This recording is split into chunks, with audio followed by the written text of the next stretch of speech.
My father used to be a newspaper man back in the day, and he would walk up to people he'd known and he would say to them in no uncertain terms, "Tiny Prince, what is your story?"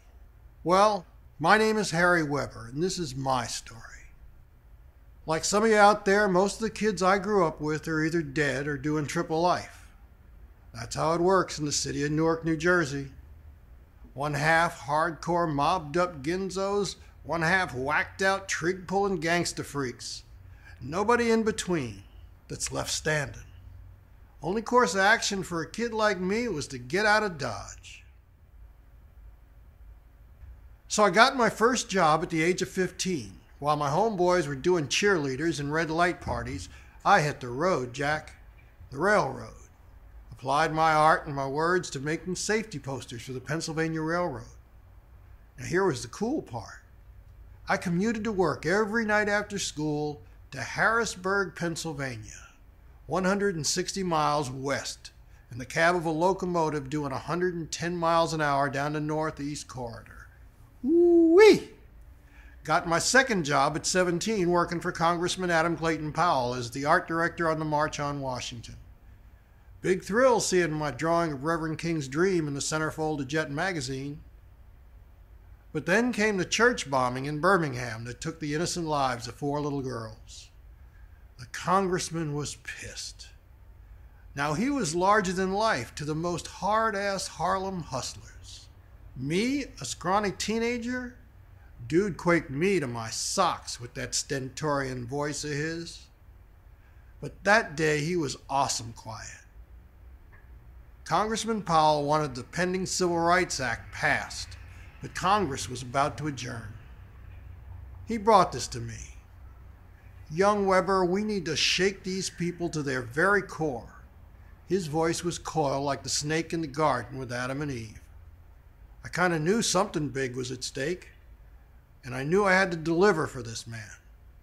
So I gave him exactly what he needed, an early Christmas card. On the cover, a burned-out church. Springing from the ashes, 4 small crosses alight. The card read, "This year, not every Christmas, will be merry." The congressman signed and sent those cards to every member of Congress and every member of the Senate and to the entire Washington press corps. JFK was assassinated 1 month later, but within 6 months, the Civil Rights Act of 1964 was signed into law, just before my 18th birthday. Are you feeling the history yet? Wait, it gets better.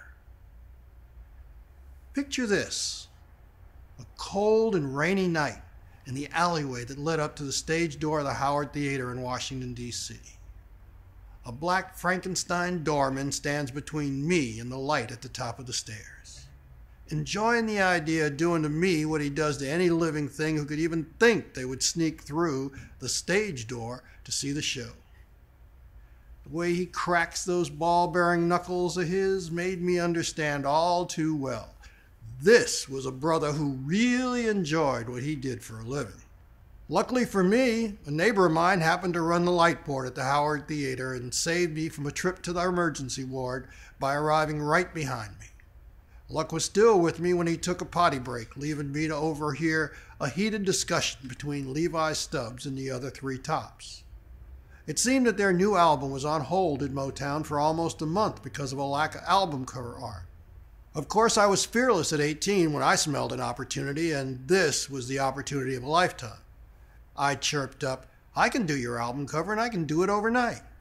All the tops laughed, except for Mr. Stubbs. He just gave me that look that went with that voice, rolling thunder with a chance of death by lightning. It was Obie Benson who saved the day.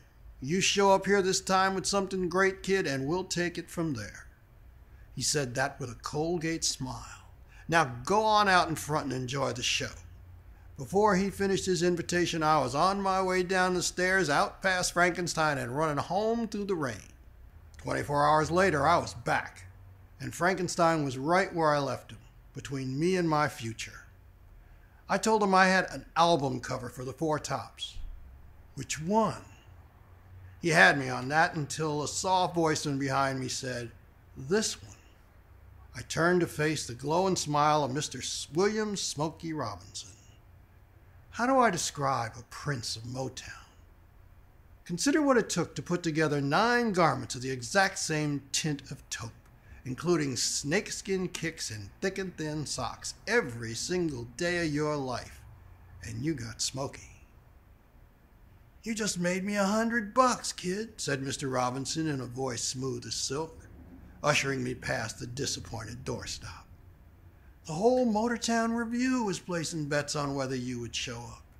When Obie told me you bolted rather than see the show for free, I knew exactly where to put my money. The rest, as they say, was history. Within 48 hours, I was in a first-class seat to Detroit, and for the next 6 years, I created the look of the Motown sound." But what does all this have to do with advertising? That was the question Andy Schmidt, the head of the art department at Young & Rubicam, asked me. I was in New York on a press check for Motown when I got this bright idea to see if I could leverage my gold records into a job on Madison Avenue. Mr. Schmidt asked me how much I made. When I gave him a number north of $100K, he thought he had a way out. "We only pay our assistant art directors $8,500 a year," he smiled confidently. "I'll take it," I said. Booyah. Biggest pay cut in the history of advertising, and I didn't care. I was in. Madison Avenue. Now, most of the assistant art directors at Y&R were fresh out of art school. I was fresh out of Motown University. Fools never had a chance. They went home to their wives and their sweethearts. I went to my office down the hall and waited for them to leave. Then I went on the creep. Office by office, I would invade. Who had the juice? Who worked on the crap? Who were the power players? Who were the drones? Intelligence gathering is how the CIA puts it. Leveling the playing field was how I put it. First, I creeped the creative department. Next, I rolled up to account management. That was where I learned that Procter & Gamble had just bought Curad. Y&R's Band-Aid brand was under attack. The account had been on autopilot for more than 10 years, and all that was about to change. Mike Becker was in charge of Johnson & Johnson. He needed to become my new best friend. At the time, Mike had creative control over the very first Earth Day. He was swamped with the work of getting it off the ground. So I went to volunteer my services on the Earth Day account. He was thrilled to have an extra pair of hands. I ripped through the work like a blowtorch through toilet paper. So when the Band-Aid crisis hit, I was one of the first to be recruited on the agency-wide gangbang. Band-Aid had a new glue with twice the stickiness and half the white stuff left behind when you pull it off. The entire creative department was looking for an answer to Curad's claim of ouchless. I went in a whole nother direction. But I'll shut up, and I'll let the campaign that Mike and I did do the talking from here. I'm stuck on Band-Aid brand 'cause Band-Aid stuck on me. I'm stuck on Band-Aid 'cause Band-Aid stuck on me. 'Cause they hold on tight in the bathtub and they cling as soapy suds. I am stuck on Band-Aid 'cause Band-Aid stuck on me. Da da da da da da da.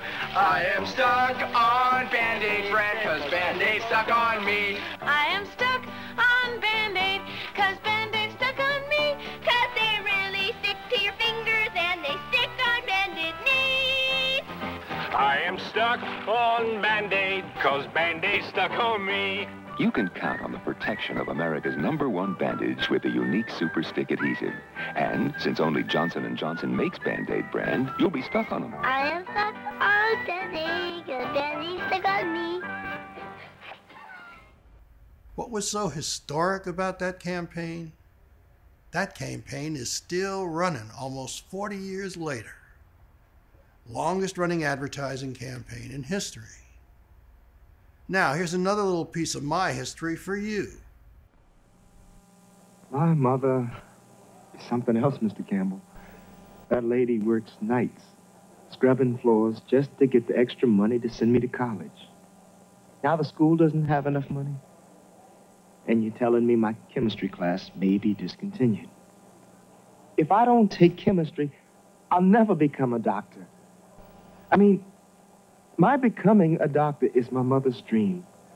After all, I'm the first in our family ever to go to college. Mama's always praying I'll be able to stick it out and get my degree. Now, how am I going to tell her what's happening to the school? In 41 black colleges today, there are thousands of other dedicated students who may never get a complete education. Their schools need money. Your contributions can help. Give now to the United Negro College Fund. A mind is a terrible thing to waste. 40 years old this year and $1 billion to black colleges.